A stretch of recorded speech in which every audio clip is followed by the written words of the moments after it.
Bismillahirrahmanirrahim. Assalamualaikum warahmatullahi wabarakatuh.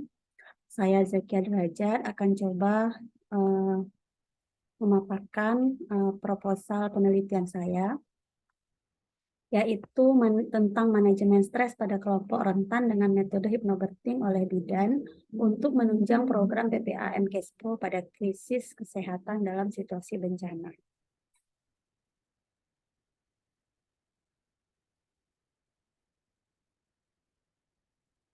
Bab 1, pendahuluan. Yang pertama, latar belakang, kebutuhan masyarakat akan pelayanan yang berkualitas. Yang kedua, rasa khawatir yang menghantui calon ibu akan rasa nyeri persalinan dan masih tingginya AKI di Indonesia. Kemudian hypnobirthing hadir sebagai salah satu solusi untuk membantu ibu menghilangkan kekhawatiran yang berlebihan tersebut agar ibu dapat menghadapi kehamilan dan persalinan yang aman dan nyaman meskipun dalam situasi bencana. Pengetahuan bidan adalah landasan dalam bertindak dan bergerak dalam memberikan pelayanan kebidanan yang berkualitas khususnya dalam situasi bencana. Rumusan masalah penelitian ini yaitu yang pertama, bagaimana penerapan metode hypnobirthing untuk manajemen stres dalam situasi bencana. Yang kedua, bagaimana upaya bidan dalam melaksanakan manajemen stres pada kelompok rentan menggunakan metode hypnobirthing dalam situasi bencana. Dan yang ketiga adalah sebagaimana efek stres akan mengakibatkan gangguan psikologis kelompok rentan dalam situasi bencana. Tujuan penelitian untuk menganalisis sejauh mana penerapan hypnobirthing untuk manajemen stres dalam situasi bencana, untuk mengetahui sejauh mana upaya bidan dalam pelaksanaan manajemen stres pada kelompok rentan menggunakan metode hypnobirthing dalam situasi bencana, dan yang ketiga untuk menganalisis efek stres yang akan mengakibatkan gangguan psikologis kelompok rentan dalam situasi bencana. Adapun manfaat penelitian diharapkan secara teoritis memberikan sumbangan ilmu pengetahuan tentang manajemen stres dalam situasi bencana dengan metode hypnobirthing. Sedangkan manfaat praktis adalah MIK melalui Hibena akan melakukan sosialisasi ilmu kebencanaan kepada bidan, mahasiswa kebidanan, dan kelompok rentan agar lebih siap menghadapi situasi bencana. Adapun objektivitas penelitian ini yaitu minimnya pengetahuan bidan mengenai afirmasi positif untuk klien atau pasien, kemudian masih ada kesenjangan komunikasi efektif dalam pelayanan kebidanan khususnya pada ibu hamil, ibu menyusui, dan lansia. Dan yang ketiga adalah bidan sebagai garda terdepan bila terjadi bencana di suatu daerah karena mereka berada di lingkungan masyarakat langsung sebagai bidan desa.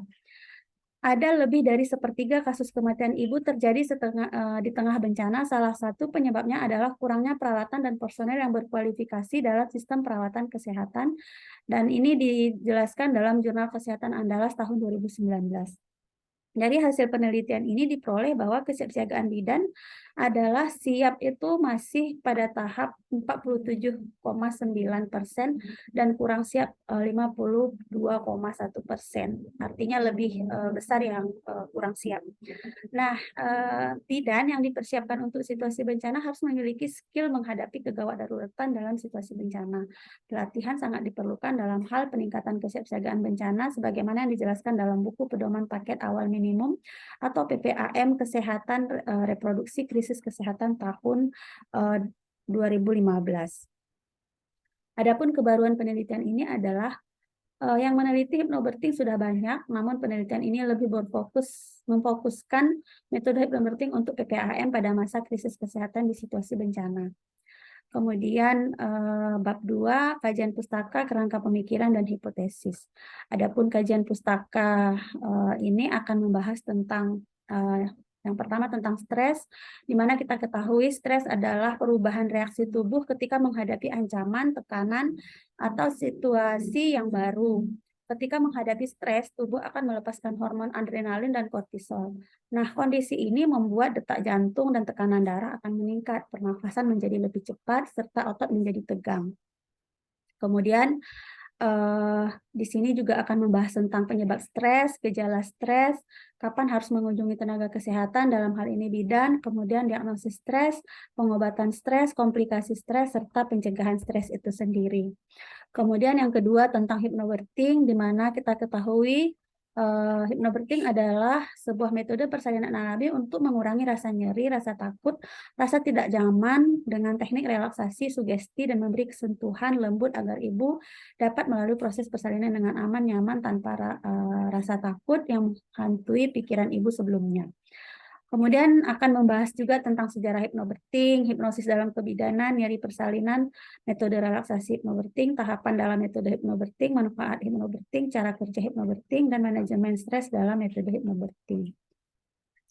Kemudian yang ketiga akan membahas tentang situasi bencana, di mana definisi bencana sesuai dengan Undang-Undang Nomor 24 Tahun 2007. Kemudian ada fase bencana, krisis kesehatan terhadap tahapan krisis kesehatan, paket layanan awal minimum PPAM, kemudian waktu pelaksanaan PPAM sendiri.